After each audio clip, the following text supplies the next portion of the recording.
such a beautiful day. I had to come out here to shoot the video for you guys. Like, it feels so good out here. Many of you guys are trying to change your life. I know you're trying to change your life. Like, you're on that personal development track. And in this video, I'm going to teach you the top 2 things that you can do to change your life. Okay, because there was a point in my life where I was stuck. Maybe you're in this spot right now, where like you keep seeing everybody else win, you keep seeing everybody else succeed, and you're just waiting for your day where things could actually get better for you, and you don't wake up in that same cycle that you hate.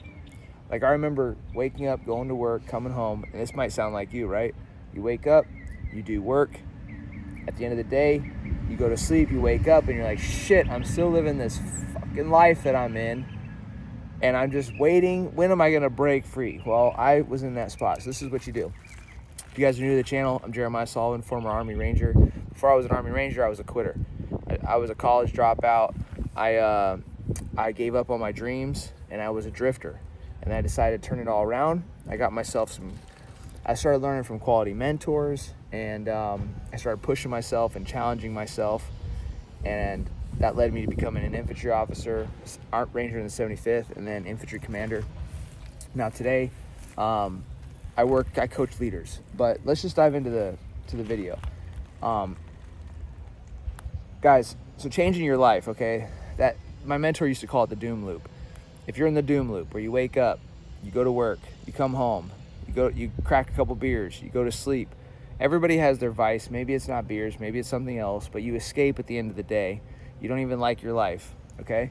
If you fall into that cycle over and over and over again, and you truly, truly hate your life, I've been in that spot, okay? And the worst thing is that, like, you open up social media and you see everybody else winning, right? Like, you're like, you opened up and you see me, I'm winning with my little home right here. I love this house. It's a smaller house, but it's right near the beach, like a couple miles. And the point is that I was at the gas station today, and this car pulled up, and it was kind of a beater van. This couple rolls up, and they start saying something to me, and they're like, I could hardly hear the lady, and I'm like, what? Like, what are you saying? I thought they were asking for me for money. And they had their dog in there. Looked at their whole car, or their whole house was in their car. And this thing was probably like, I don't know, maybe 20 years old. This van, maybe older than that. And come to find out, after asking them a couple of times, they said, what do you need? And she was just asking me for gas. She's like, I don't want any money. I just need some gas. And normally, in a situation like that, it's kind of like 50-50 with me. Like, I'm like, not everybody do I go around that asks me for money or asks me for gas or whatever, do I help them? But I had a feeling. And so I just said, fuck it. I'm going to give them, I said, you know what? Yeah, let me get you some gas. I go, just fill it up. And I was like, I'm going to spend some time get to know these people and figure out what's going on in their life.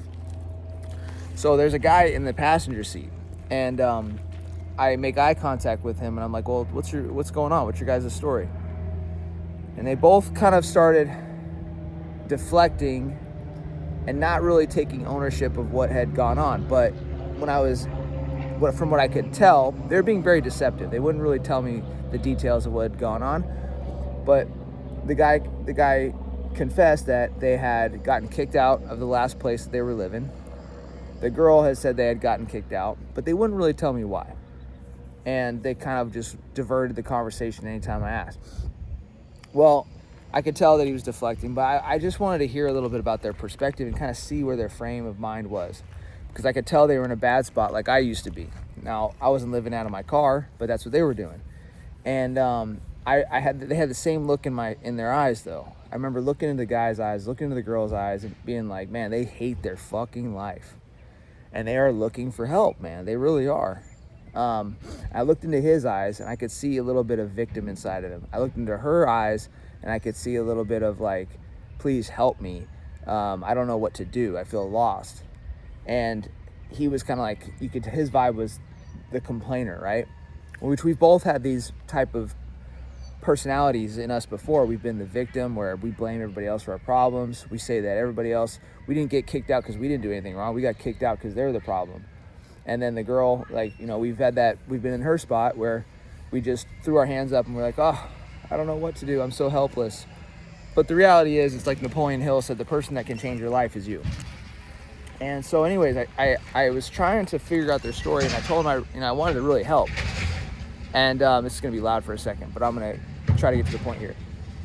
And I told them, I said, guys, I've been in your spot before. In 2017, let me just move over so you guys, so annoying, huh?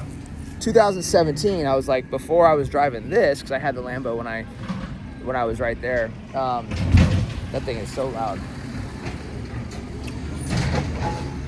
Just move over a little bit. Okay. Holy shit, dude. Come on. Could you get any louder, bro? Fuck. He's not. I mean, it's all good. I'll just. What's up, man? Oh shit. It's just loud as fuck. But so I was telling him, I was like, bro, you know, they're looking at me like I'm some successful guy because I got the car or whatever. And I was trying to like get through to him, so I was like, I gotta connect. And I was like, hey, in 2017, I had a gun to my head and a bottle of whiskey in my hand, man. I had no relationships. I hated my life, and I was driving a car that I didn't want to be in. And you know, it really started clicking for them. They're like, damn, you really turned yourself around. And I said, you went from that to this. You went from gun to your head, drinking, to having the Urus, and you look like you're doing well for yourself. And I was like, yeah. I was like, dude, I grew up landscaping, man. I grew up doing odds and ends jobs. And I got into the military, and I thought that in order to win, you had to like do stuff. But what I learned was I hit rock bottom, man. And I told him, I said, I had a gun to my head one night, a bottle of whiskey in the other hand. And I realized that winning wasn't about doing. It was about, I had to do two things in order to actually win. And so that night, what I ended up doing was I made a choice to not do more, but to do less, to take some things out of my life. And I told them that really what changed my life was these two things. Number one, I gave up things that were holding me back. And I said, everybody has things in their life that are holding them back, anchors in their life. I said, for me, it was drinking. Other people, it's drugs. Some people, it's sex. Some people, it's gambling. Some people, some people, it's food. Every single one of us has things that we do that we feel guilty and remorseful about after we do it, and they fuck up our lives. And what I had to learn was that success and winning was not about doing more. It was about letting go of the things that were not serving me. And I said that was the first thing. The second thing that I did to change my life, I flooded my mind with positive information. And not just positive social media accounts. I devoured books. And I wasn't even a reader. I didn't see myself as a reader. But when you find the right books, you become a reader. And so the thing was, I got hungry for better information. And what I started doing is I started doing podcasts, audiobooks, hardcover books, and I just started consuming as much as I could to change my mindset. And I would listen to the same podcast on repeat over and over and over and over and over and over and over again. And I would brainwash myself with the top podcasts that I liked. Like whatever one was like really resonating with me, I would listen to it on repeat.